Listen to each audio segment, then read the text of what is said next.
Testing. I think we are live, and we're going to give you guys a couple moments to get on here. For some reason, my system did not schedule this week right. So when I went to use the software that I used to get started tonight, it was not showing up as the right date for tonight's episode. So because of that, I think we might, have a few of you that normally join us might think that we're not doing our tonight's live show, but we're here, So everything HVACR, welcome. We're going to talk about a few things tonight that, hopefully we get some questions. Some of you guys that are pros that are here, I know you guys sometimes are even better than I am at answering some of these questions, so feel free to jump in. But I thought I'd start out tonight while we're waiting for a few folks to jump on. If you are already on and want to throw a question in there, we can get started with that. Looks like more than I thought have already found us, so that's great. Again, I had some issues with the date change on our system. For some weird reason, it just did not show the right date. And so I don't know if that reflected on your end or not. I think a few folks might have thought, well, tonight, maybe we're not doing tonight's episode. So, hey, Ryan, I only pretend to be a pro. Same here. I've been pretty good at pretending. Tech Junkie says the same thing. Just try to pretend. That's funny. So yeah, I did want to ask before we get rolling, how am I sounding? I have switched a few things up. I've got a microphone that I've actually had for a while, but I've got it. I learned how to properly put it where it's supposed to, like right up to my face here. I used to use it kind of like, like that. And I don't know if it affects how you guys can hear me now, but I kind of had it like out in front of me, like, I don't know, like almost like an old school microphone. And so I learned this week, goofy or not, I learned that I was doing it wrong, that it's supposed to be down here like this. So thanks, Chris. Appreciate the kind words. I don't want to give away too much. Tech Junkie. I don't want to get away too much, but I was invited to go maybe do a factory tour, some behind the scenes stuff. So stay tuned for that. I'm excited. We've got a lot of details to iron out, but I'm hoping to do some videos on that, not just the factory tour, but maybe get some, I don't know, something before it hits the press. Maybe I can share what that is. That would be kind of cool. You guys that do follow us a little bit, get to see something that hasn't already hit the market yet. So I'm trying to get my chat straight here. So are they really building a smart AC and heating unit? Well, they've got. Can you elaborate on that question, Chris? Are you talking about AI or are you talking about something else? Because I know when I started researching some of the AI stuff, apparently there are some commercial buildings they're already using AI in. Now, when I think a lot of people when they hear AI, they think what I always thought. They think about AI. So they think about like Skynet on the Terminator movies, or they think of just some machine that's doing all this thinking. And I'm not saying that that's not out there or won't be. I think I think some people literally do fear that. But AI does still have its limitations, right? I mean, it depends on what you're using it for. So in other words, Chat GPT, for example, is not an AI that could learn how to drive a car, if that makes sense. Each one has its own abilities and what it's designed for. So when it comes to the AI stuff, I do know that they're already using it. So everything HVAC, they have been using them in some commercial buildings. And according to what I was reading, where they're mostly using it is in these buildings where, if they've got like, I don't know, 30 rooms zoned, the AI and the system can figure out how to operate the system to get the most efficiency. It's all about efficiency, comfort too, but more efficiency. How can I run the system to heat and cool these rooms like they're wanting, sort of deal. But I actually have predicted, and I don't even know if this is that bold of a prediction. Maybe it is, maybe it isn't. But I think that we're going to see a time in AI where when it comes to the heating and air side of things, where AI will be able to decide, not just because these days, like when you consider temperature and humidity, there's like this constant battle, right? So if it's really humid in the room, 72 degrees does not feel the same in some rooms as it does others, right? So if it's really humid, 72 might feel a little warmer, or 72 degrees might, if it's a little drier in that room, it might feel a little cooler, if that makes sense. And I do see a time where AI is going to decide how comfortable you are and say, hey, I know he normally keeps the temperature at 72 on days, normal days, but it's a little more humid today. So I need to operate a little differently. I can definitely see a time where that's going to happen. I don't think that's that bold of a prediction. I can plug in a computer and tell what your building is doing. Nice. Everything HVAC. Tell me more. Okay, never mind. You already did. It's a trained software system. Interesting. The only thing that I've really dealt with a whole lot of plugging your computers in and stuff like that in residential is the Unico stuff. Now, I do know that Daikin has some stuff now, and I think even Train and Carrier have some stuff that you can, connect your computers in different ways, but I don't know that I've seen them to where they're like necessary. Whereas we installed this Unico system and it was necessary. You had to plug it into a laptop to get, your airflow and stuff set up correctly. So that was interesting. Was built in 94. Interesting. So yeah, so if you guys, if there are any homeowners, especially on here, these guys that are chatting right now, they're all pros. I don't teach them anything. They just tune in to laugh at me and the dumb things that I say. But if there are any homeowners in here, feel free to share a question. Even if I can't answer it, between these guys, we'll be able to get an answer for you. So feel free to throw a question or two in our chat. It is a live chat. Before we do get any questions, though, feel free to throw them in there when you do get them. But I did want to start out tonight with a little bit of a game. Each week, I want to start throwing in a few different things to kind of break our shows up a little bit. And to start out, if everybody, it looks like we've got almost 20 people in here. If you could just share where you're located in the country, if you don't mind. I don't even know if I'm legally allowed, I don't know if that's against the rules. So I remember playing a video game years ago where you could not ask that. So maybe I'm not allowed to ask that.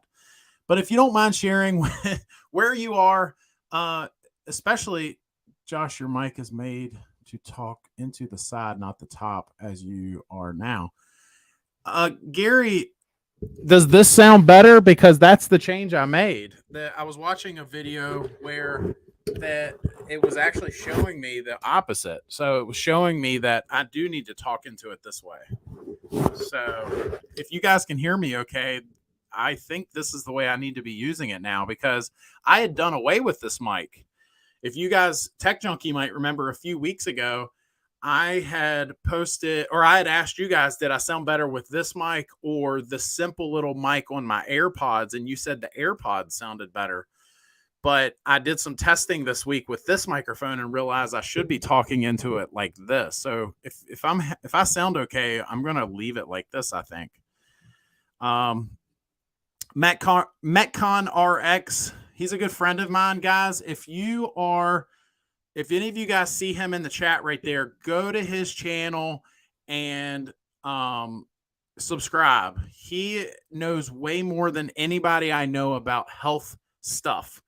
And I don't mean just like how to work out. I mean like right down to the type of vitamins you should be taking if you are dealing with a certain type of health issue. So Metcon RX, definitely subscribe to his channel. He just popped up on our chat right there. He's a good friend of mine. But Ryan says I'm in Virginia. So if you guys are asking where I'm located, I'm on the coast near Williamsburg, Virginia, about an hour north of Williamsburg in a small town. And a small town you've never heard of. It's called Hartfield, but it's near Williamsburg. If you know where that is, that's probably the closest city that anyone has heard of that's near us. So great. We've got some folks from Michigan, North Carolina, Texas, Kentucky, and then, of course, John's in Blacksburg. Nice. Gary, do I sound okay? I did want to ask you that. Do I sound okay right now on the microphone?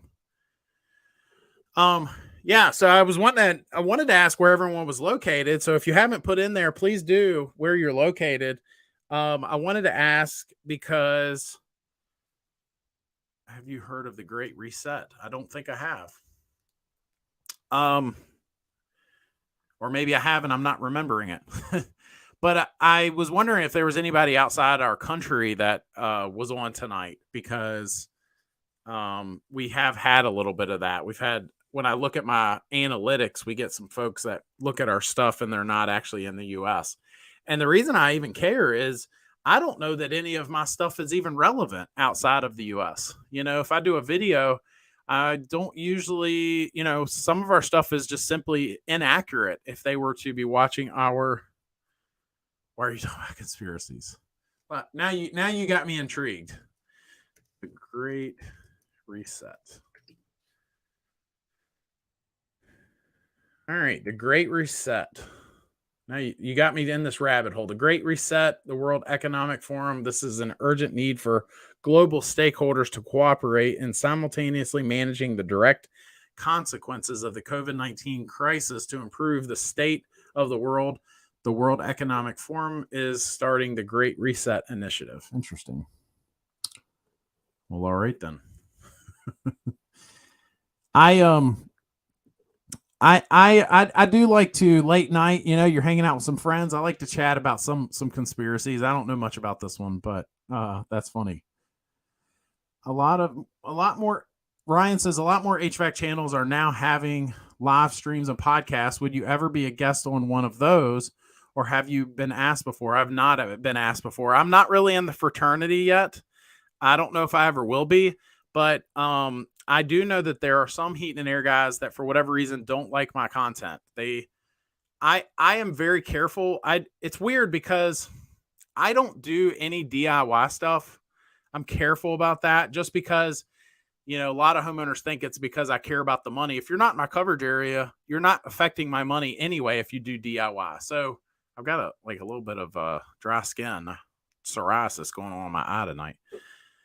But I don't do DIY stuff because I actually don't think it's safe for homeowners to be doing some stuff. Now, if you're smarter than the average homeowner, then, fine. But it's interesting that a lot of the heating and air guys that get upset with me, I actually had a guy threaten me. He emailed me because I gave out a thermostat code. I gave out how to get into the programming of a Honeywell 8000 one time. So a lot of guys don't like my stuff. And because of that, I'm not quite in their fraternity, I think, which is fine. But what's interesting is a lot of those guys that might be upset with me about that will do videos on actual technical stuff on their channels, or watch other guys that are on their channels who, they'll say, well, my videos are for other pros. But my question is, you don't think homeowners are watching that? To me, your stuff's more DIY than mine is. I'm just trying to give out, some information that, that might help a homeowner, right? That's why our channel is called HVAC Guide for Homeowners.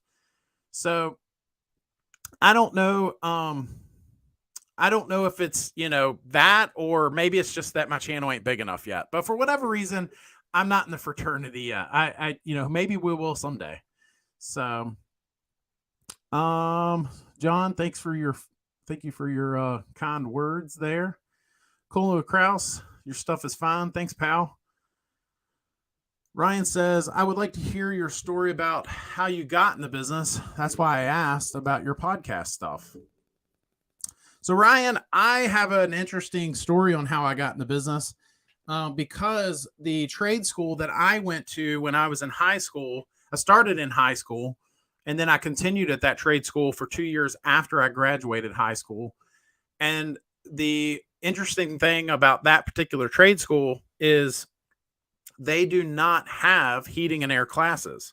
They they only had electrician classes. You know, they had other stuff too, like computers and masonry and things like that, but they did not have heating and air classes. So, would I have picked to do heating and air from the get go anyway? I don't know. Um, but I'm just saying that I went to school to actually be an electrician, which today I think actually helps me because a lot of heating and air guys start out, you know, as a helper doing duct work and things like that, and they work their way up to whatever it is they work their way up to, whether it be a business owner or a service tech or whatever it is they work up to. But because I had the electrical background, once I learned how to braze and refrigeration side of things, I was golden, right? Anyway, make long story short, chasing jobs. I ended up at a plumbing company for a while after doing electric work for 5 years. And then I ended up at a company that did all three. So we did heating and air, plumbing, and electrical. And that's how I fell into it. And I fell in love with doing heating and air. The company I was at had a lot of contracts with customers that had boilers. So I learned how a boiler worked and how to work on a boiler way before I even knew how a heat pump worked. I remember the first time I already knew how to do steam boilers, and you know, I'd worked my way up a little bit, and I remember laying eyes on a reversing valve for the first time. This guy was like, you know, that this right here is why this is a heat pump and not a straight AC. And I'm like, what? And so that's my story. So one thing led to another, became of course, worked my way up there, became the service manager, and then 3 years later started my own business. So, I watch your videos and other guys to educate myself and how to explain what's wrong with my system and to ensure I don't get taken advantage of. That's my goal. You know, there are some really good apples in our industry, but unfortunately, there's probably just as many, if not more, bad apples. And because of that, I remember when I started doing YouTube, my whole goal was to help homeowners. When I saw a lot of other channels making heat and air videos for other heating and air guys, I honestly don't even know if I'm qualified to do that, right? I don't know if I'm, I don't know why somebody would want to watch me fix an air conditioner over, some of these guys that have even more experience than I do. But I did see a need where I thought we could do videos like this where we can help you guys, that if it's a homeowner in the heat and air, market looking to buy a system, maybe I could help them out a little bit. And that's how it all got started. So let's see. Josh, I would be happy to contact you via your page. Being an audio tech, I would be happy to help. By the way, this is your Mitsu guy from Massachusetts. Okay, sounds good, man. I'm always open to suggestions. I actually looked at microphones this past week, which is what made me realize I was using this one incorrectly, because I was looking at getting one of those extremely expensive Shure microphones that a lot of the other guys use. And so then I started looking at this microphone and realized, like I say, I found out I was doing it wrong. So Ryan, I don't have any other. Oh, sorry. That's not what you're asking. I'm sorry. Do I watch any other HVAC channels? Yes, I do. I watch several others, actually.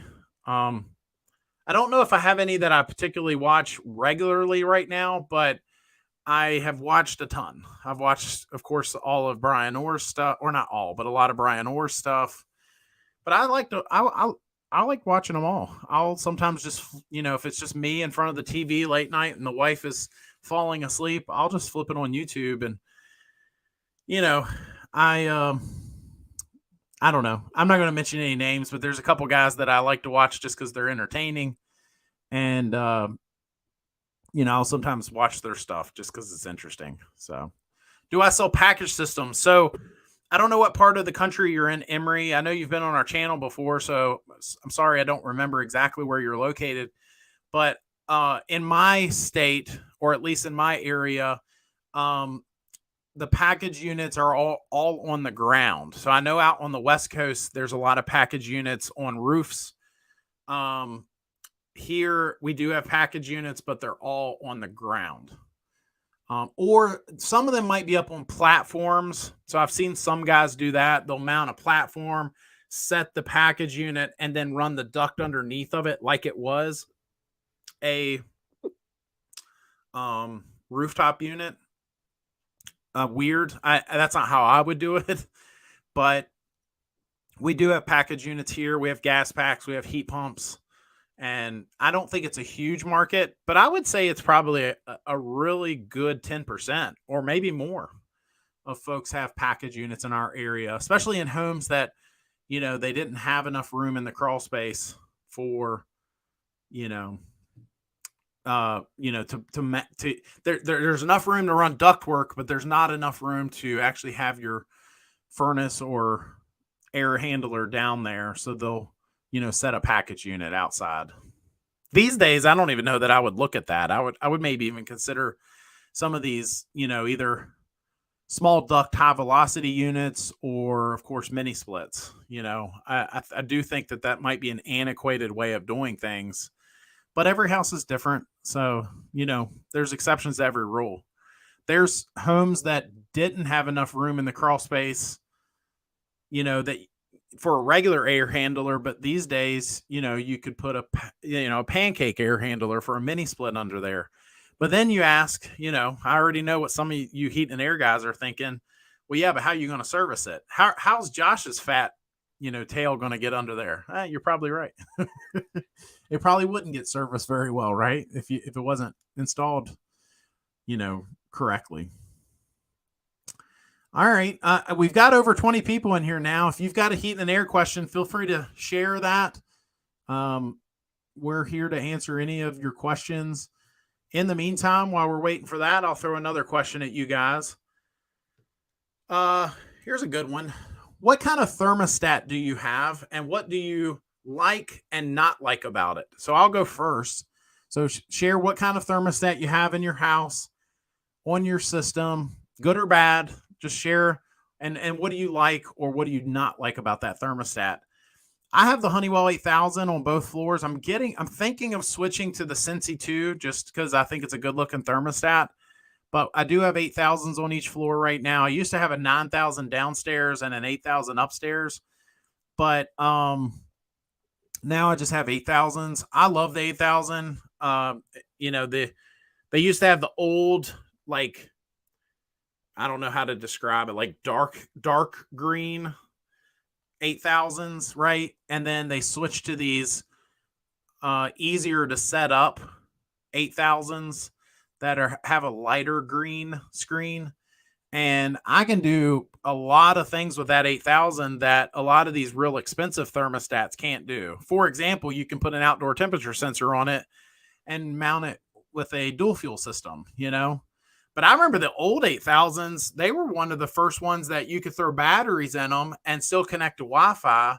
And, there were times where we even had customers that had RV ACs with, park model ACs with, instead of having DC voltage going to the thermostat, it had AC voltage. And we could do a or we could do an 8000 with batteries in it on there, or no, with the DC stuff is why you would need the one with batteries. That's right. So Ryan says, what's your favorite Daikin system to install and which is the hardest to install? Well, the hardest I would probably say, or at least one of the more complicated ones, if you don't know what you're doing, is the VRV Life, or really any of the VRV stuff. And what can be complicated about it is not just all the ref nets, but also, making sure that, some of them can be a little complicated, as far as your communication wiring and, all your zoning and stuff. So the VRV Life, what my favorite one is probably the fit. We love the fit. So that's pretty easy too. I would only install mini splits and fits if I could, but every homeowner is different, right? Check out the Electro Voice 320. I use it with my ham radio station, the broadcast version, and many YouTube channels use the RE20. Interesting. Emery says, I have a Linux programmable thermostat, but the programs are tough to manage. Emery, is that a communicating thermostat? I'm just curious. Ryan has the Nest, the non-learning model. Nice. Ryan, do you like your Nest? Are you a Nest lover? Some people, I feel like there's no gray area with the Nest. Some people love them, and some people hate them. The Honeywell 8000 also i9. And then John says, mine says Honeywell, but can't tell which model. There's a lot of them out there, John. We already had probably, I don't know, 30 or 40 models, and that was before the T-Series. So now they have all these new T-Series thermostats. And then they got the Lyric, so Honeywell does have a lot of options.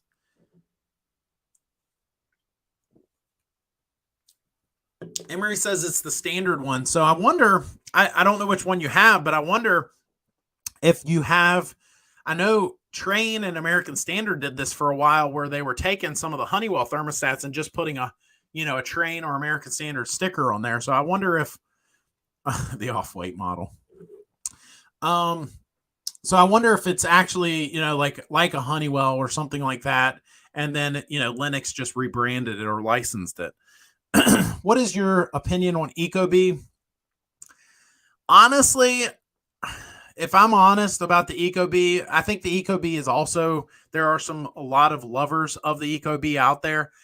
I think it's a good looking thermostat, most of the Ecobees, but I actually think they're majoring in the minors on a lot of their features, especially a lot of their smart features. Now, if it saves you $1, fine.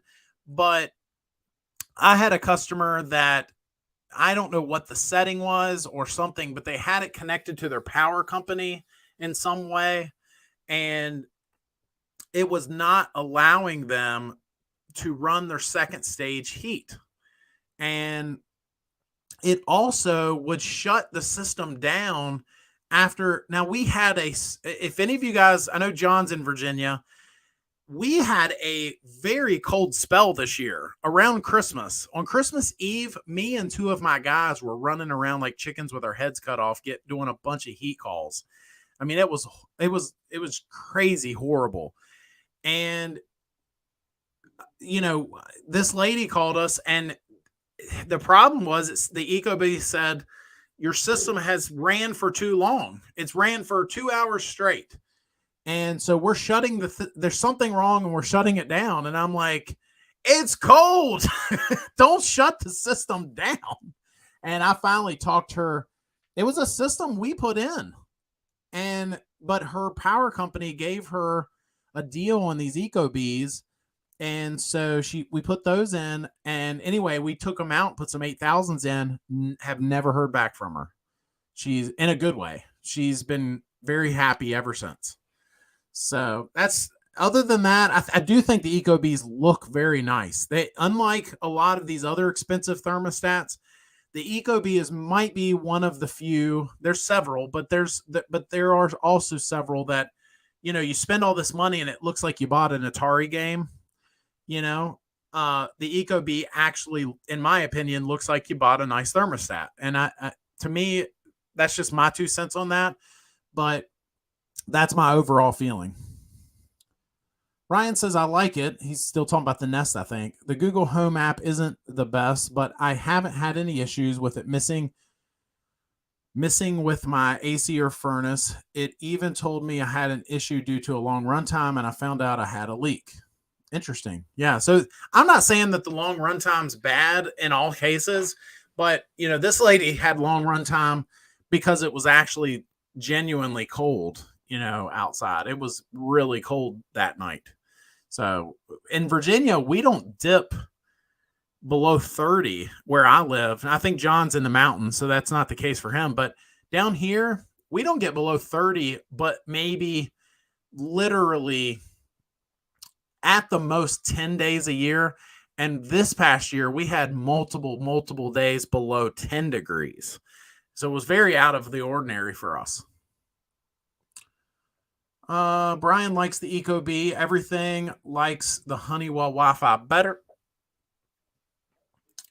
Brian says they have some Nest options. Bob says, sorry, I'm late. Come on, Bob. Everything says emergency heat when it's that cold. Yep. Gary says, Ecobee, my buddy in Rhode Island, just had a new carrier gas furnace AC system with those stats. One on each floor of his condo. Loves them so far. Awesome. Good enough. They are very good-looking thermostats. I would probably say if we went on looks alone, and we weren't talking about any of the communicating stuff, so we took out the, Trains 1050 and, some of these other thermostats that have, these other folks that have good-looking communicating thermostats, and we only focused on the ones that you could, go to Home Depot and buy. I would say Ecobee is probably one of the top ones. I mean, they have a good looking, thermostat. Ryan says, what new or soon to be releasing HVAC technology are you looking forward to the most in the future? I don't know that anybody, I know that there's a few companies dabbling with some new stuff, but I think everybody is working mostly on this new refrigerant stuff. So I would guess that over the next 12 to 24 months, we're not going to see anything super profound hit the market technology wise, because I think all these companies are switching here in the US to the A2L refrigerants. So I feel like that's where most of their focus is right now. And I would be real surprised if you see a whole lot. Like, I know Daikin has a new little thermostat coming out that works with their mini splits, and it is, easily connectable to the Wi-Fi. And, I went to AHR, so I know that there were a few other brands coming out with some new stuff, but nothing like, I think what was it? I wanted to say it was, one of the mini split brands was coming out with some super high efficient mini split. It had a real high SEER rating, so maybe that's, but, I don't focus on that stuff as much. I would rather have a happy customer at the end of the day, and I focus less on that sometimes and more on performance, so that's honestly why we sell Daikin, because they did better than some of the other brands that we installed with the low ambient temperatures. When it would get super cold outside, some of the mini splits were rendered useless. And so that's one of the reasons that we were even looking when it came time.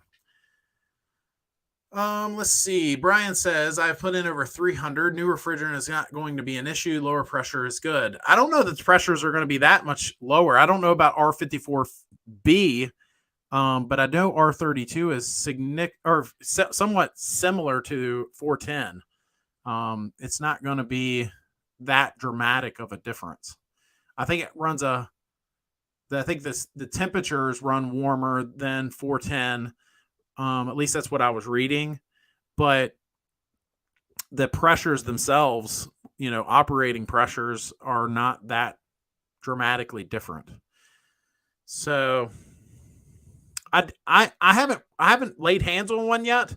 Maybe, maybe if that guy from Australia that jumps on sometimes just happens to jump on, he can tell us. But I do know this. You guys that have been doing heat and air for a while, you remember how easy R22 was to work with. R22, you would almost kind of like, I could darn near just get the suction pressure where I wanted it. On a hot day, I could get that suction pressure around 38 to 42, somewhere in that range. And especially with a piston.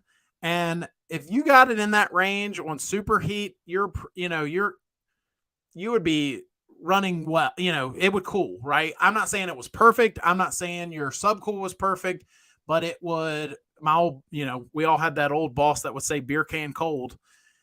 And it was just significantly easier to work with. I remember having coworkers that didn't even know how to do a subcool measurement when 410A came out, and they had to learn. or they didn't last. We kept having callbacks on their stuff because they didn't know what they were doing. And so I wonder if R32 is going to be the same way. It's going to be a little more forgiving for these guys that don't know what they're doing. Maybe, I mean, maybe that's not the right way to say it. Maybe it's more like it's going to perform better, because I felt like R22 performed better than 410, and not just because the pressures were lower. It was just simply performed better. You could get that thing dialed in. And I mean, I remember having houses, man, you could have a Delta T of well above 20 degrees, and the water just dumping out of that. I don't think there's anybody in this trade that when 410A came out, they were like, oh, this is so much easier to work with. I don't know. I don't know who that would be, but it'll be interesting to see when these new refrigerants come out. I do think that R32 is going to be just more forgiving, because it's a single refrigerant. It's not blended. So I could be wrong, but I'm just guessing. Lewis, thank you for your kind words. Just had a new train system installed last week. Put in the Aeris air scrubber instead of the traditional UV, etc. Do you have any thoughts on my choice?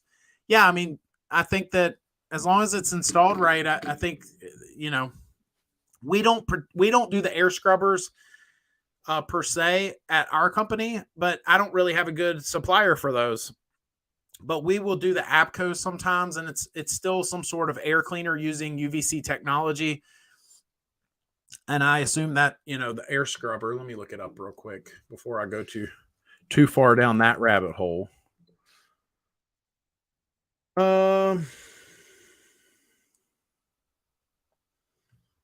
The air scrubber, maybe you guys might know, is it just a UVC, or does it have any ionize? It has been proven 99%. Yeah, I can't tell from their website, but they might have some ionizing going on there too. But I'm assuming it has a UVC light in there.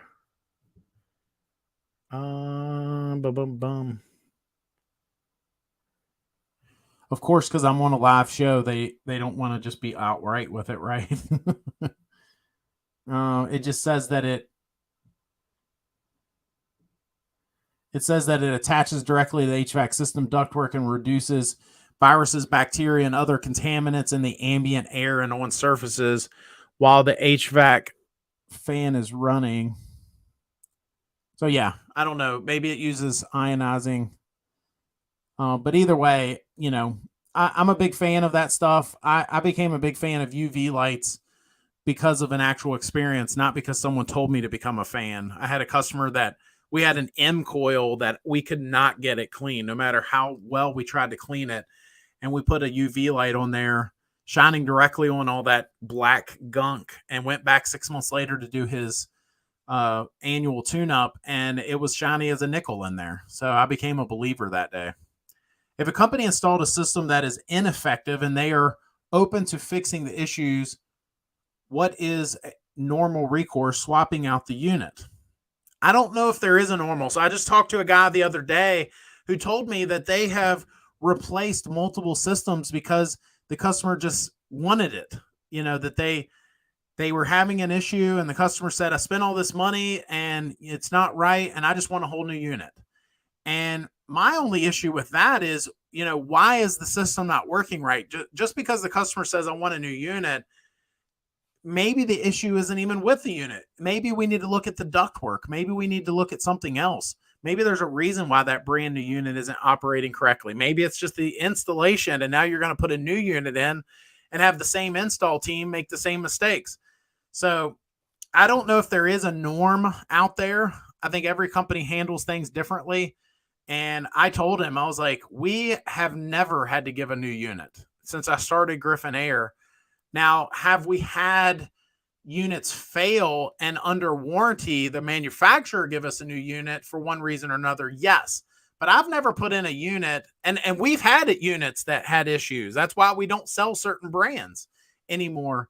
But we've never had to do that before. Of course, you always want the customer to be happy. And if that ever, if you just absolutely had to do something to make that happen, then maybe that's different. But he was telling me that they had done it like multiple times. And I'm like, geez, I would fire my install crew if I had to do that. That would be horrible. Coil temps run warmer with 410. I don't know if it's the coil temperature necessarily. A guy from Australia was telling me that the head pressure on the R32 ran warmer saturation temperatures is what I think he said. But I haven't really dove that far into it as far as PT charts and stuff, because it doesn't really matter right now to me until I can actually install one. We're in Virginia. They have not approved A2L refrigerants here yet.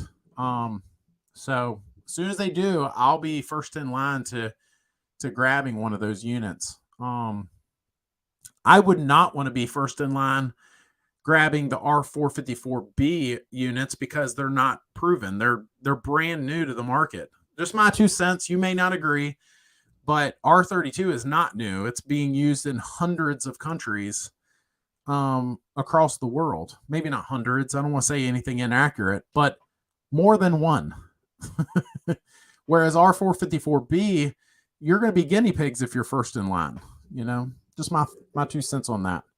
We also had crappy gauges and no temperature probes. That's true. What was a temperature probe back then, Brian? My old York from 1992 installed used R22. The coil was still on top of my Heil furnace. Saw the tag marked as such. Nice.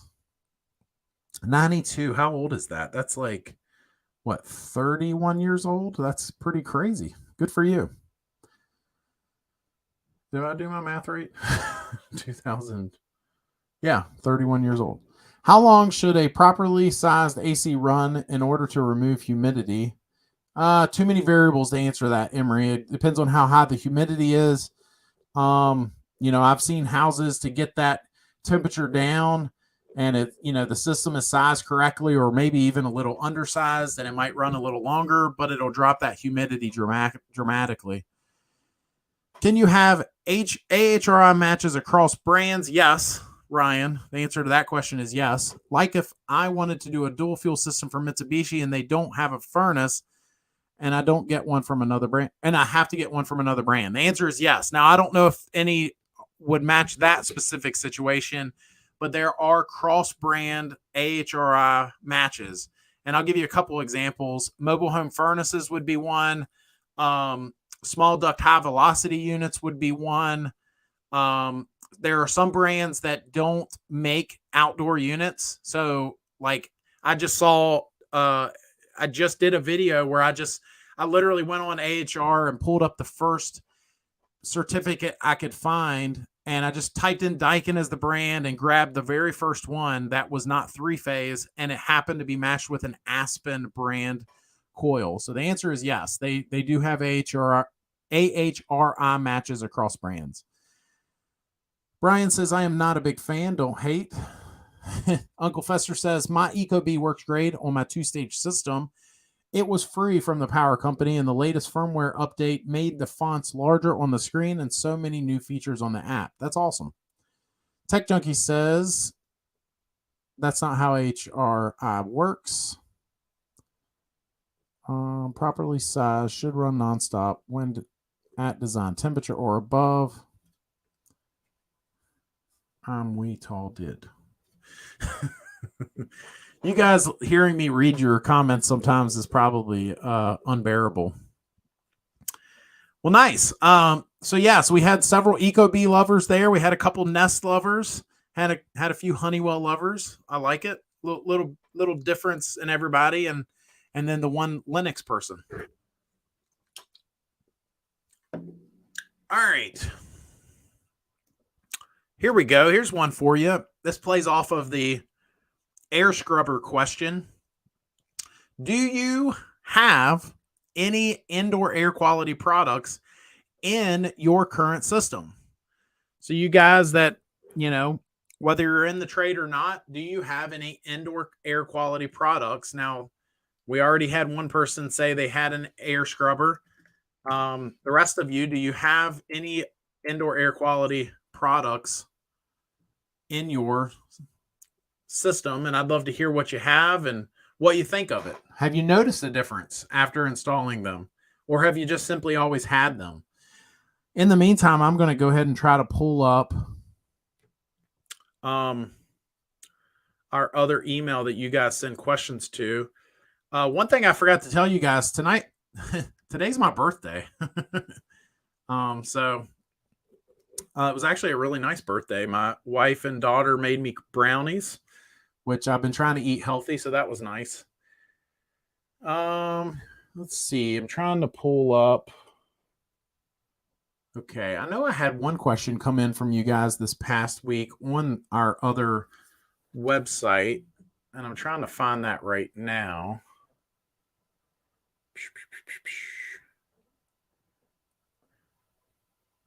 Bear with me. I'm just going through all these emails. I'm not seeing it right now. Oh, happy birthday. Thanks, guys. I appreciate it. I played a mean joke on my mom. My mom called me today and sang happy birthday, and I told her she was a day late. That was very mean. And she goes, really? And I was like, yeah, today's the 26th. And she said, really? I was like, no, I'm just playing. Thank you for calling. Ryan says, when do you need an evaporator coil if you have a furnace and straight AC only?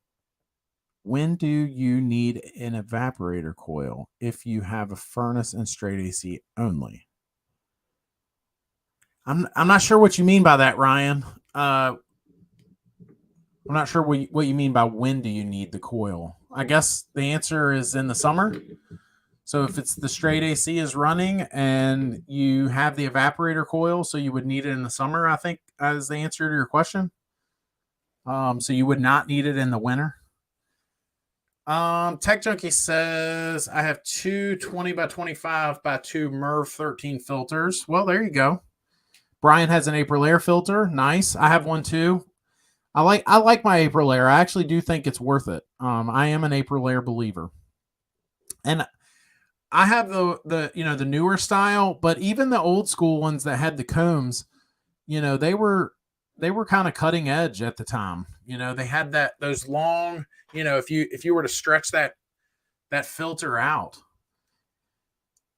Gary says, Josh, too funny that York system ran until 2 years ago. Bad leak, shut down, removed. Mitsubishi split system as primary heat source now. Just received my rebate on the second unit, which was nice. Pretty cool. Ryan, you can't have an evaporator coil without an AC. Correct. So the evaporator coil is essentially the coil that's inside, especially on a straight AC system.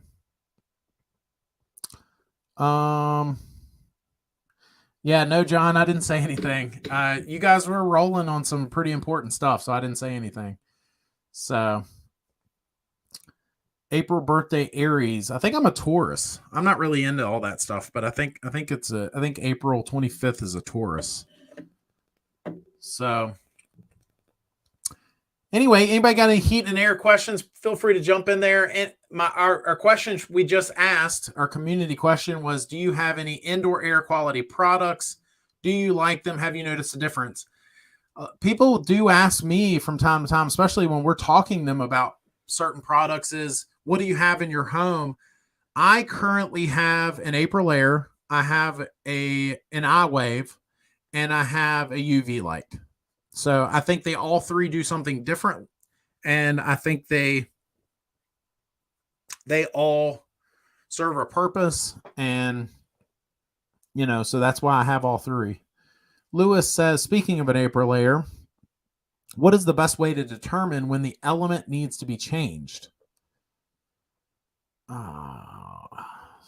What is the best way to determine when the element needs to be changed? I'm not sure what you're talking about. If you're talking about the media in the filter, it usually tells you. So I think most Aprilaire filters, you need to be replacing the media every 12 months. But in some, we have homeowners that that need to change them every 6 months. So that just because they have whatever the reason is, they have more traffic or they smoke or they have dogs or whatever the reason is, but we do have customers that have to replace them more often. Lewis, if you're talking about something else, just elaborate a little bit. I'm not actually sure what you're talking about. Ryan says, I meant, is an evaporator coil only needed with straight AC installs, or are they needed for heat pumps too? Yes, they are needed for heat pumps too. I got it now. Thank you. Yeah, so the evaporator coil is the indoor coil, but when you install a heat pump, believe it or not, it becomes, in the grand scheme of things, because heat pump systems run backwards, it technically becomes the condensing coil in the winter time. And that's because in the wintertime, it's removing heat from outside and putting it into your home. So technically, it becomes the condensing coil. But most folks, if you say the evaporator coil, if you say to them, hey, I need a new evaporator coil, they think you're talking about the indoor coil, typically.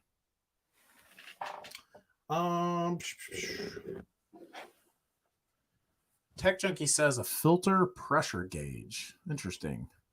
Much Light and Love says we have an IQ air purifier, not 1 hour unit. Nice. Doug says, can you describe the sequence of events during an oil return cycle on a ducted mini split system? By the way, you sound great. Thanks, Doug. That's what we've been talking about earlier. I'm doing this new thing with my microphone, so that's great. I'm glad to hear that. Can you describe the sequence of events during an oil return cycle? So I don't pretend to be Brian Orr. I don't know if I'm qualified to answer exactly what you're asking here. I don't know if I even know the sequence of events, but here's what I do know. I do know that some mini splits, they have stipulations on how you need to run the line sets. And not just mini splits, but some systems in general, they want you to run the line sets up before that you run them down in certain situations. Another thing with mini splits is your metering device is going to be located in the outdoor unit. And that brings up its own set of challenges. One of them being you don't check the refrigerant like you would on a typical heating and air system. In fact, a lot of brands, you can't. There is not even a place for you to connect a high pressure gauge. And if there is some sort of, location that you can connect that red hose on your gauges, it's usually somewhere inside. You've got to take the covers off and get up in there to do that. I think ultimately, I'm not sure why you're asking this question. Maybe you're just trying to stump me, and I'll just let you know that's not hard to do. But I do think that, as long as whenever we've had any kind of issues that, whether it was something to do with, some sort of, operation of the system, the first thing I'll always do is go to those instructions, go to the manual and make sure everything was installed to specs. And if it did need something such as the line sets to run uphill or something like that, to make sure that I did make that happen. Emery says, what is the purpose of the outdoor fan when it comes to removing heat from the home? So its only purpose, if you're talking about the fan that's located in the outdoor condenser, is to pull air across that coil.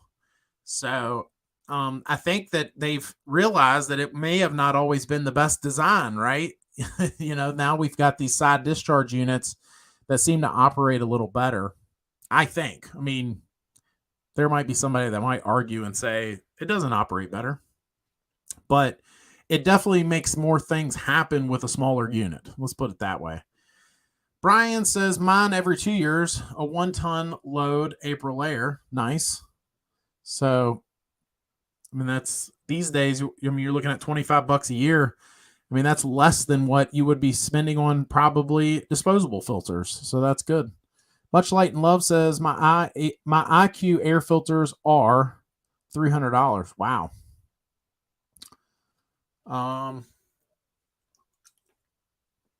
Brian says it probably sounds like the unit ramping up for a few minutes. I never hear it. Plug in the Bluetooth checker.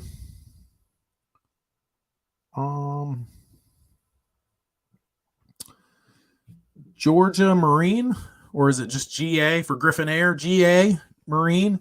Speaking of side discharge, having an HMH7 installed on Thursday. Fingers crossed they will be good units. So HMH7, let's look that up. HMH. Okay, so that's the York side discharge units. Let us know how that goes, pal. Up to 18 SEER. You guys that are in the trade, is this actually a York manufactured product, or did York just rebrand another a piece of equipment? I have not laid hands on one of these yet. Doug says East Central Missouri. Nice. I've never been to Missouri. Someday, though. I love to travel myself. That's probably the one thing that I don't have a lot of vices. I don't have too many hobbies, but I do like to travel from time to time. I'm a weird traveler, though. I like to do stuff. I drive my wife nuts because we'll go places and she wants to, go relax on the beach, for example. And I'm like, okay, well, this was nice. Now what are we going to do? Can we roll a TV out here? They need to set up some cornhole or something on the beach. At least get me a Frisbee out here. We got to do something. Just laying on the beach is not my thing. I look like a beached whale. Let's see. We are coming up on 9:30. Isn't Missouri the show me state? LOL. I have no idea. I don't know what that means.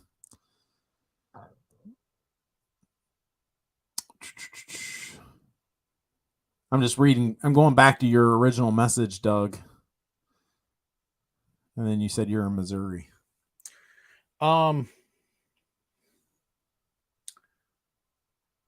Yeah, so I guess we'll wait until see if another question comes in here. But in the meantime, I do have a few other things. I've got a few other questions I can throw at you guys, but I wanted to throw a couple things out there while I've got, before we wrap up tonight. Oh, they need all the help they can get. So the first thing is I wanted to take a moment to in each week and just kind of plug a few folks that we are working with or have worked with. One of those being, of course, Daikin. It's probably the folks that I work with the most closely. I've done a few videos on them recently, and we do have a few more coming up as well. But I did had somebody they were, let's see if I can move the right way. So this is my website right here, New HVAC Guide.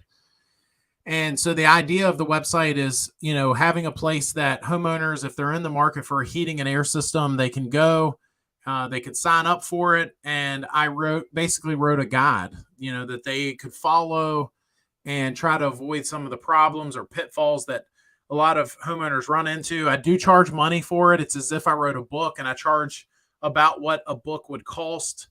And I don't know how many steps are in there, but it's probably close to 20, 20 different pages, chock full of information, and, trying to help folks through that process. And I think we're getting close to 1,000 people that have signed up for that since it first launched.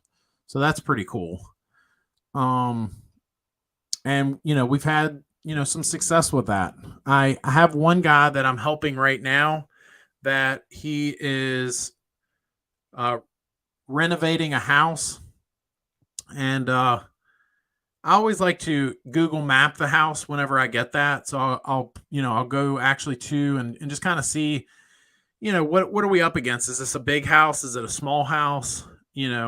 Are they doing mini splits when they maybe should be doing furnaces or, things like that. So I'll sometimes do that.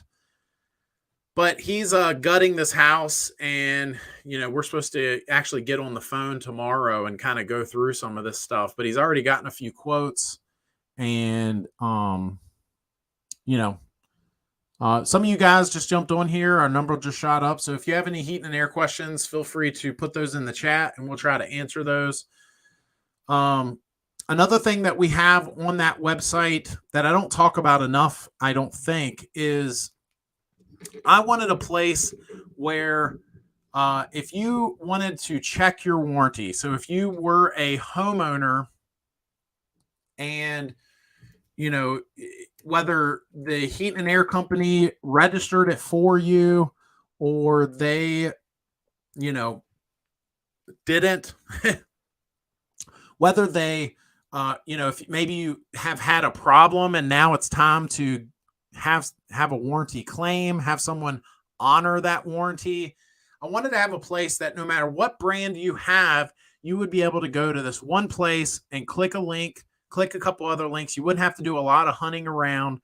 And so whether you, now I will say there are a few brands, Lennox being one of them, that has made it tougher on you guys to look up your own warranty. So they made it to where you have to be a pro to look up the warranty. My issue with that is you could have a company lying to you. You could have a heating and air company say to you that your unit is no longer under warranty. And if you can't find the paperwork or you were never given the paperwork, that's a problem, right?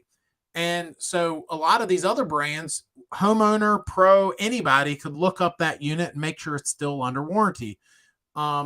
So anyway, the point is you could go to our website, newhvacguide.com, scroll all the way to the bottom and click check your warranty.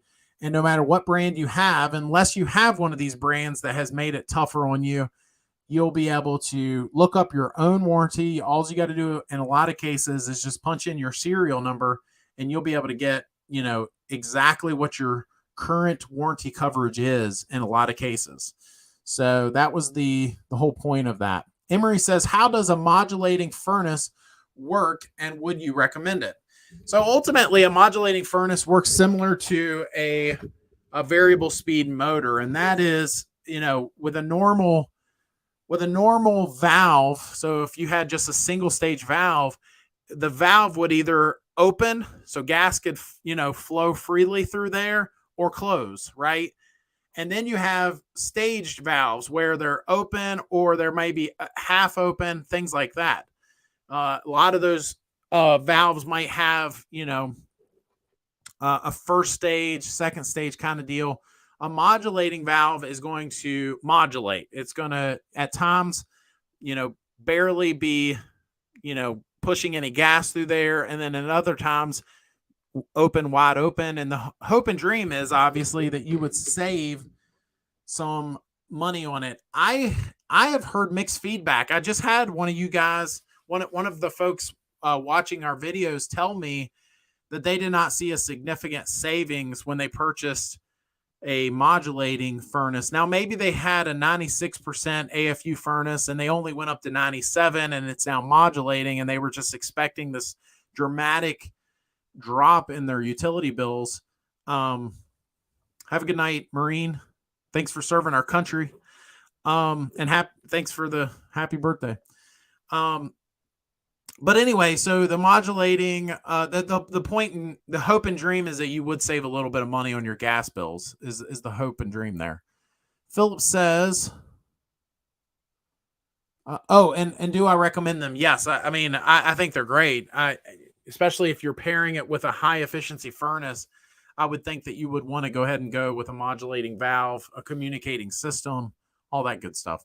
Philip says, is there any option to replace those flat first company air handlers? Is there any options? If you could elaborate, if you're talking about the first company units that had the hydro coils, I'm guessing that's what you're talking about. There are some other brands out there that sell hydro coil units. Let's see, flat first air handler. Oh, no. You're talking about, I think you might be talking about, according to Google here. Are you talking about the old school, pancake looking air handlers that just has the two exposed squirrel cages? Are you talking about a wall hung closet air handler? Just want to make sure I'm getting your verbiage right here. It's an HX series. So let's try that. HX First Company air handler. Yeah. Okay. Never mind. Yes. So to answer your question, I know Goodman makes one of these. Who else makes them? I don't know, but I do know Goodman makes one of these.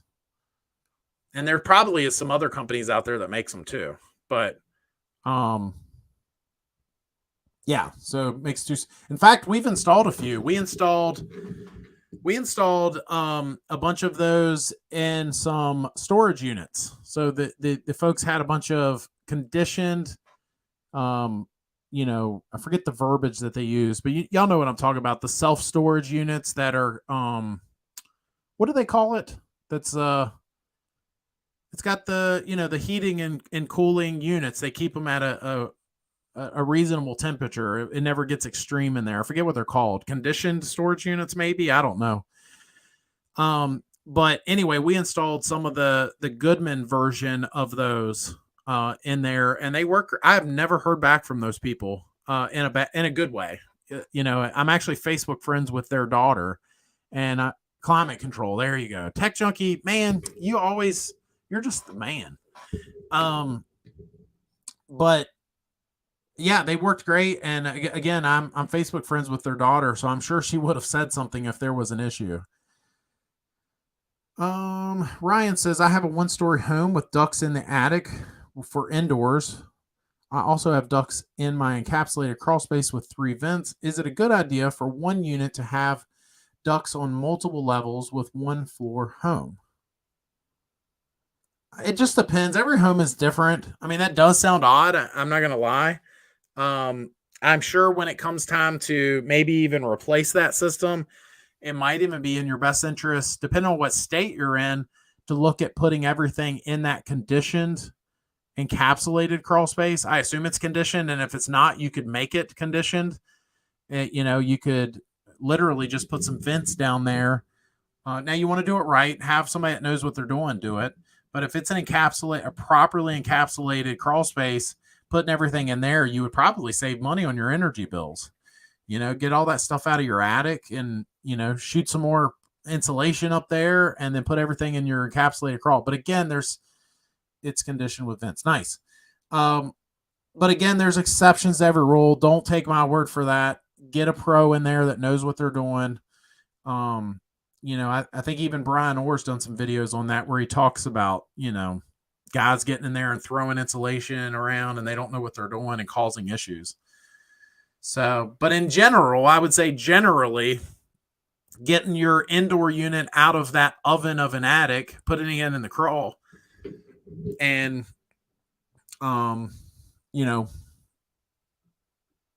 increasing your insulation, you would probably see quite a savings on your utility bills. That's the thing with a lot of our customers.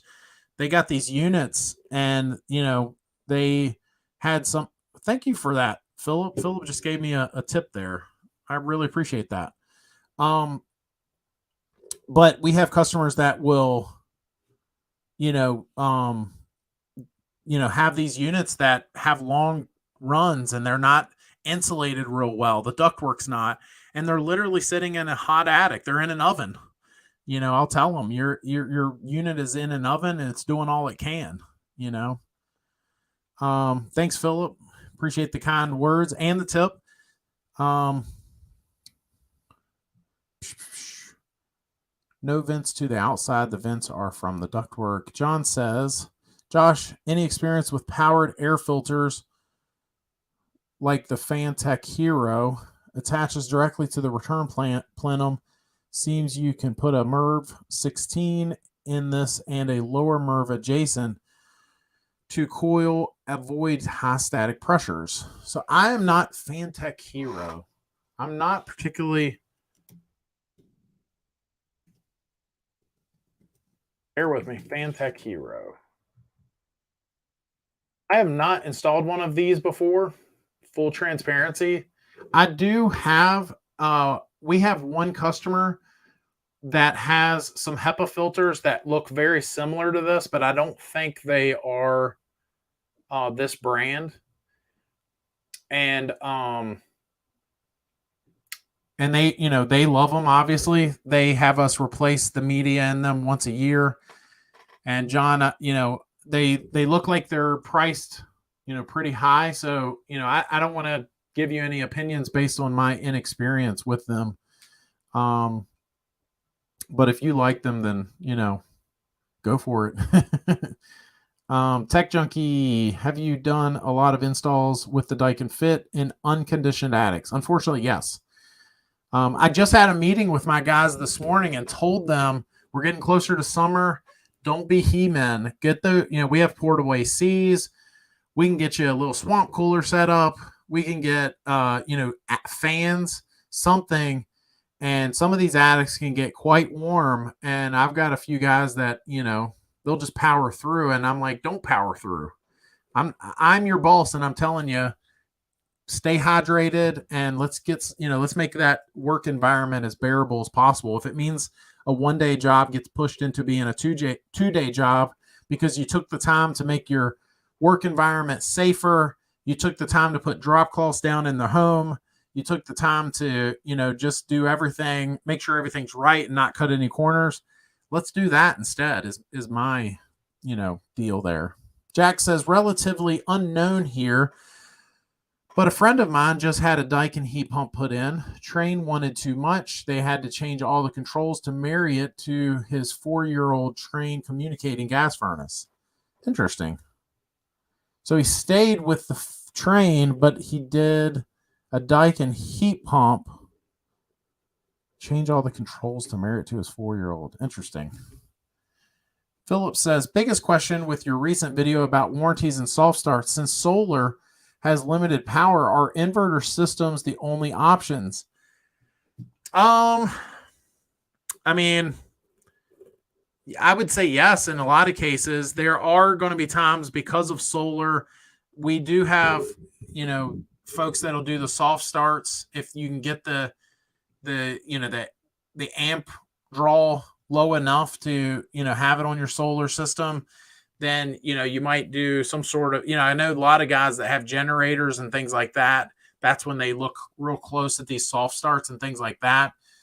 But of course there's mini splits, but of course there's a mini splits and inverter too. At least most of them are.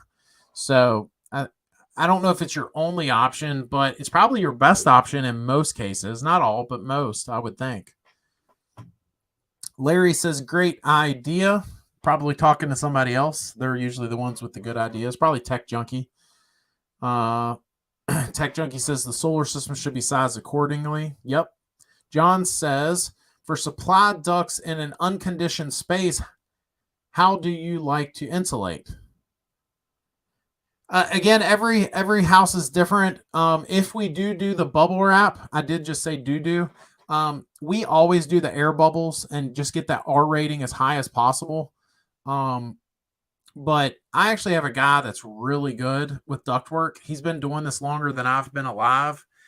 And we actually just talked to him. He's actually finally, for the first time in his life, he's taking the foot off the gas, and he's just going to work with us a few days a week. So I can't fault the guy for that, man. He's been working his guts out for so many years, and we're lucky to I'm blessed to know the guy, much less employ him. And anyway, I usually leave a lot of that stuff up to him.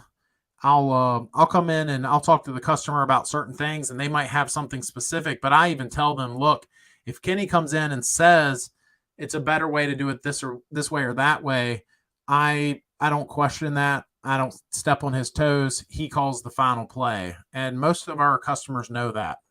So, and if they have a problem with that, then we usually tell them to call somebody else. They either want it right or they want somebody else. That's what I always tell my guys.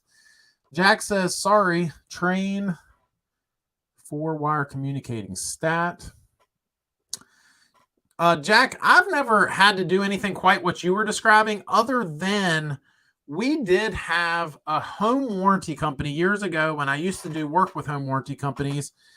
In fact, I think I had actually even stopped working for home warranty companies, but we had one particular customer that just absolutely loved us and trusted us, and she wanted us regardless. And so we ended up to help her out. We did this system. But anyway, make a long story short, she had a communicating train zoning system. So she had a zoning module, the modulating dampers, and of course the real fancy thermostats. But the home warranty company sent us I want to say it was a 2-stage, maybe single stage, but I think it was a 2-stage Linux. And we had to do a bunch of finagling with that, it was just really, it was a little odd. It was still an HRI match as far as the equipment went, but all the controls were, so, I wonder if that's similar to what you're describing. Tech Junkie says, John White, there isn't much options. Depending on your climate, you may be able to bury the duct in insulation, but otherwise get the duct out of the unconditioned space. Yeah, I mean, every house is different. Every area is different. John says, Josh, aren't full inverter variable fan systems inherently soft start? I think the technology is a little different, but yes, some of them do ramp up. And then that also has to do with the profile. So some of them will ramp up, but it doesn't have that spike in energy that a single stage system would. As long as they are DC, I think. Tech Junkie, it has been sized properly, but it's something that needs to be mentioned that there's lots of solar installations. Gary says, Josh, a question. Can you quickly explain a swamp cooler? We don't know about these in Northeast so much. Thanks. Gary, so in Virginia, I've never even laid hands on a swamp cooler, but because of this little website that I help customers on, I have customers out in the Midwest, the West, that do have those, and apparently they're quite common out there. So I think I pretty much understand the concept. They have water. They're very similar to a cooling tower. In your area in the Northeast, you might have commercial buildings that have cooling towers, and I think the technology is still somewhat the same. If you live in a humid climate, the swamp coolers are, as I understand it, useless. And you have to be in a drier environment and have this water to trickle on the coil, and that's what cools the home down, as I understand it. So I've actually never laid hands on one, but this customer that I was helping out in Utah, they actually winterize the units like they would any other type of something with water in it, because they do still get down to freezing temperatures certain times of the year, or at least it's possible. But being in the dry, hot air in the summertime, they have those swamp coolers, and they all have them. I mean, it's like all the houses have that. So, I talked to them about doing mini splits, and the guy's like, I mean, we can, but why wouldn't you want to just do a swamp cooler?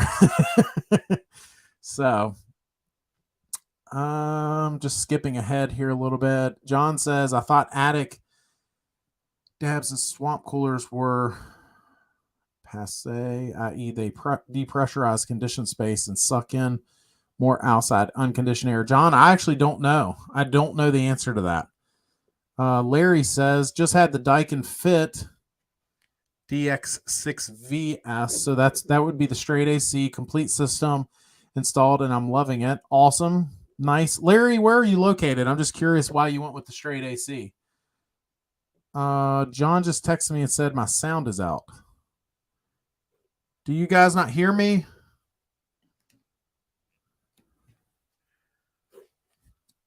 Everybody let me know. Let me know if you don't hear me. Do you hear me?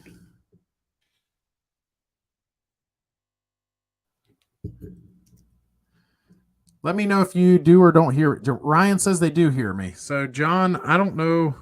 Maybe it's just you, buddy. John, I think it's just you, because everybody else is saying they can hear me.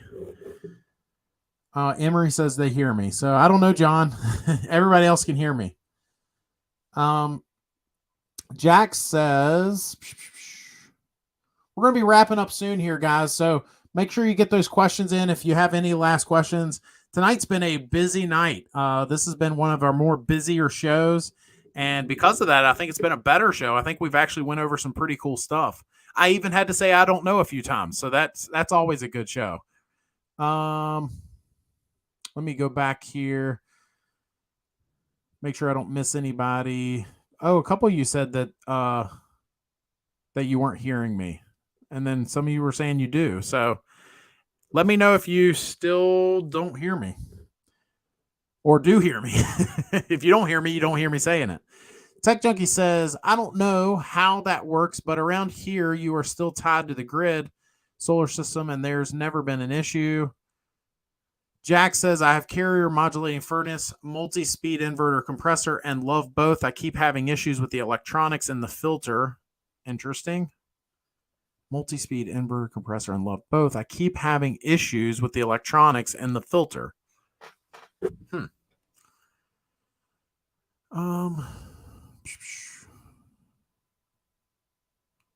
What do you think of the AC Pro X series inverter? Never laid hands on it, Tucker.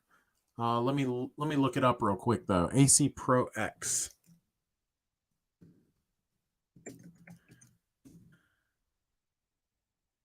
AC Pro. A lot of these brands, and this looks like it might be one of them, are just rebranded from another unit. So if this is, I'm wondering if this is a Flex rebranded. I know the Flex does that with a few other brands, where they're just basically taking the same system and sticking a different brand on it or different sticker on it, same equipment.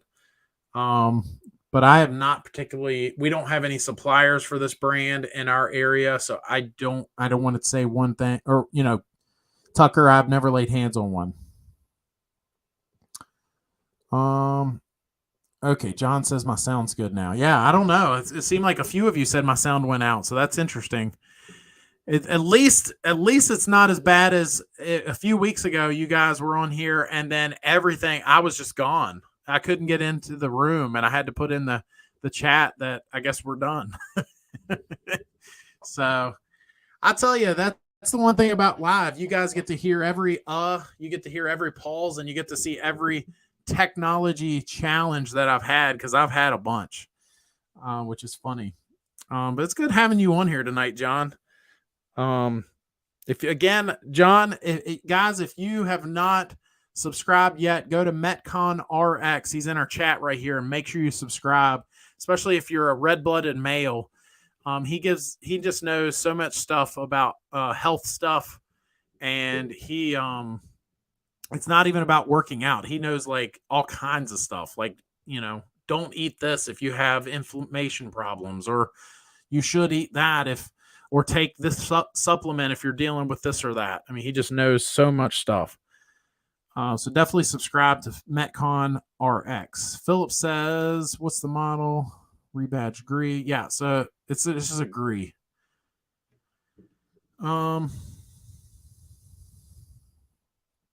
Julian says, do you prefer ductless AC or window AC? Well, one's going to be quieter. I haven't seen too many window ACs that are as quiet as a mini split can be. Why even buy a window shaker? I can think of one reason why you might buy a window unit, and that is maybe you don't want to spend the money on a mini split. But especially if it's going to be in a room that I'm spending time in, I would want something quieter. I remember I had a customer years ago, and we put in a mini split for him. It was in his living room, and he had a window unit. It was a second house. It was like a vacation home. And so they were only there during the summer. And I remember talking to him. He's like, man, I could hug you. I don't have to turn my TV up, all the way, seems like all the way up just to hear it anymore. So, Bruce says, I can hear you great, Josh. Thanks for the content in the car driving home from work. Man, Bruce, it's late. At least here in Virginia it is. Maybe you're on the West Coast. But here in Virginia, it's almost 10 o'clock at night. So God bless you working this late. Bob says ductless are quieter than window routers. Yeah, and they're going to be probably, I would say, across the board, in not just quieter, but more times than not, there will probably be a little less on the utility bills, especially on those mild days. Most window units, I know there are some variable speed or inverter type window units, or at least I think they are, but most of them, the ones you're going to go to a hardware store and get, they're going to be loud and they're going to be inefficient, and they might even, if they're not installed right, leak down your wall, stuff like that, and so on. Tech Junkie says, I would buy a window unit just for a bedroom. I like them cold and noise. Yeah, that's true. I mean, I just started using green noise. I don't know if any of you guys have ever used green noise, but we used to do rain or some sort of white noise, and we just switched to green noise last week. And I actually do think I've noticed a difference, but that has nothing to do with heating and air. So we're going to stop talking about that. My parents love the Medea U window unit. Julian says, that's nice to hear. Must have been a hard time with the loud operation of the window units. Tech Junkie says, put it this way. My AC went out last summer, 2 window shakers.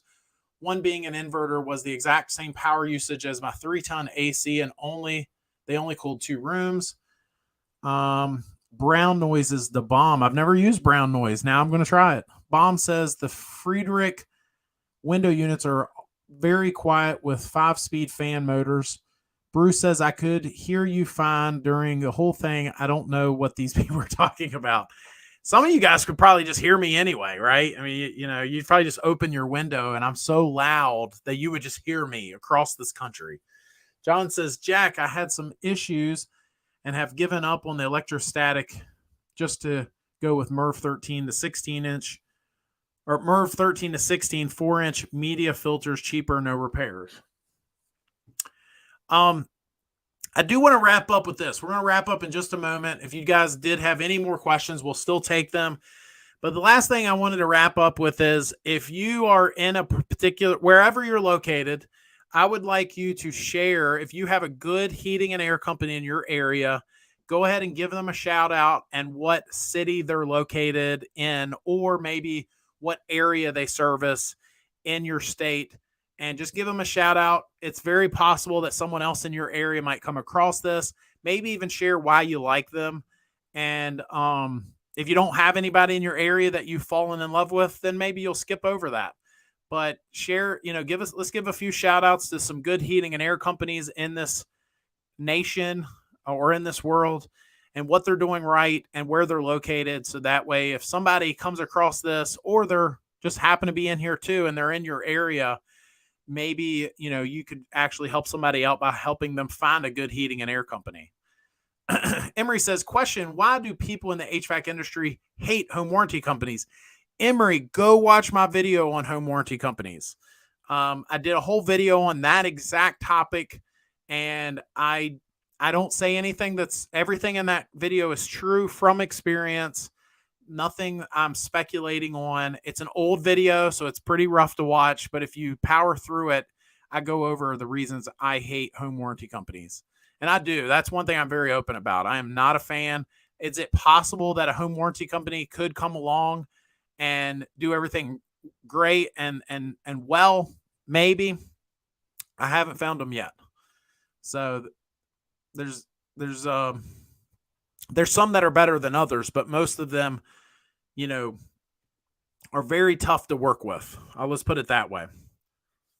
What causes drain lines to clog?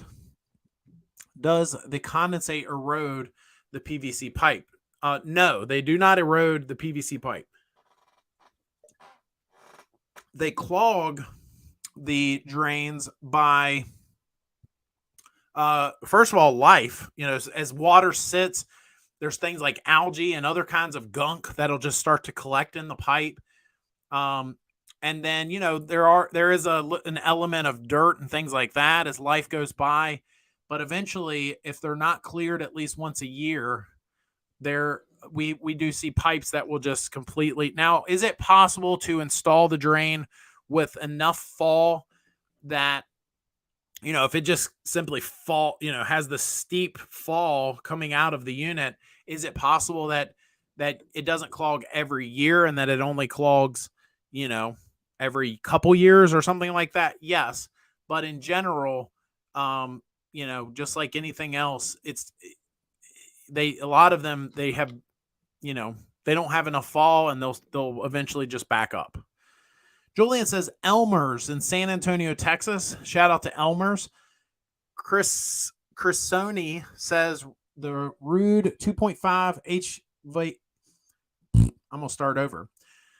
The Rude 2.5 ton HVAC, is this a good unit? What's max you would pay for this? I would get multiple quotes, Chrisoni. It depends on where you're located in the nation. Every area is different. I don't want to give you a number and you be in a state that there's a higher cost of living and things are just more expensive, or vice versa. So definitely get multiple quotes. Tech Junkie says bacteria, elephant snot. Yeah. I say gunk. You call it elephant snot. Bob says they are cheap and usually don't cover the some repairs. That's true. Philip says shout out to Griffin Air for hosting this. Thanks, pal. Ryan says thank you. John White, Metro DC, Rod Miller, Bryant Dealer, and BC Clower is Linux. Clower, maybe. Smart, professional, fair prices, stable, able to keep employees. Nice. I worked in DC for a year, and I worked for a company that I was their facilities manager. So, and I did most of their heating and air stuff. They were having a heating and air company come 3 times a week. And as soon as I got there, that ended. I didn't get a bonus though. I saved that company tons of money just by them moving me there. And probably hundreds of thousands of dollars.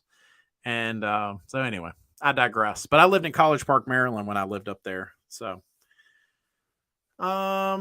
every unit is good. The installer and ductwork will determine if the unit is good or not. Emery says Barker's Heating and Cooling, located in Bryan, College Station, Texas, is my go-to contractor. So shout out to Barker's. We're going to do this maybe every week. So you guys, some of these great companies, we're going to shout them out and we're going to keep shouting them out. So that way folks in different parts of the country, we're going to, get the word out and tell everybody who the good companies are, right?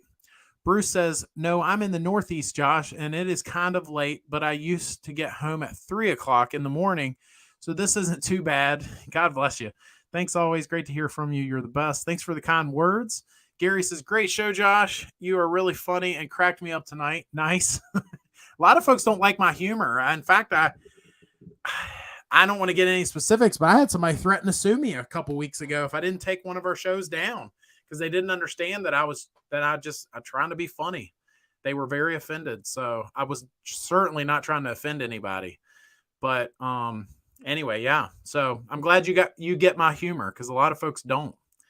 I have like a dry sense of humor that if you don't know me very well, I like to, kind of joke around about things. I love The Office. That's probably one of my favorite shows of all time. My wife hates that show. She says that it's one of those shows that it's so dumb that's why I think it's funny. It's the dumb humor. But anyway, Gary says, see your vids during the week and catch you next Tuesday. Good night to you and yours. Thanks, pal. Thank you for your kind words. We're going to wrap up in just a second. Again, if you know of a good heating and air company in your area, please share who they are and what area they are located in. So that way they get a good shout out. We're going to probably wrap up in just a second. I don't see it on this. Oh, there it goes. John says, good to see you, brother. It's bedtime. Sleep is one of my 5 tenets of health. There you go. Metcon RX, always giving out the advice. Make sure you guys subscribe to his channel. He's going to be rolling out some stuff here soon. Some good stuff. Bob says, most trade folks need sense of humor. Yeah, you're right. You better laugh or you'll cry, right? We're good enough. Wonder if there's anybody I could call out. I did call out a company a couple weeks ago for helping a customer of ours.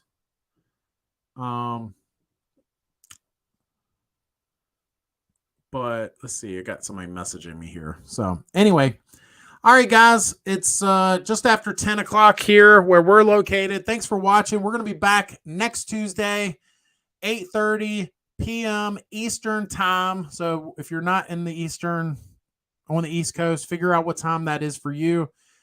Bring your questions. We're going to have a few more questions going out next week.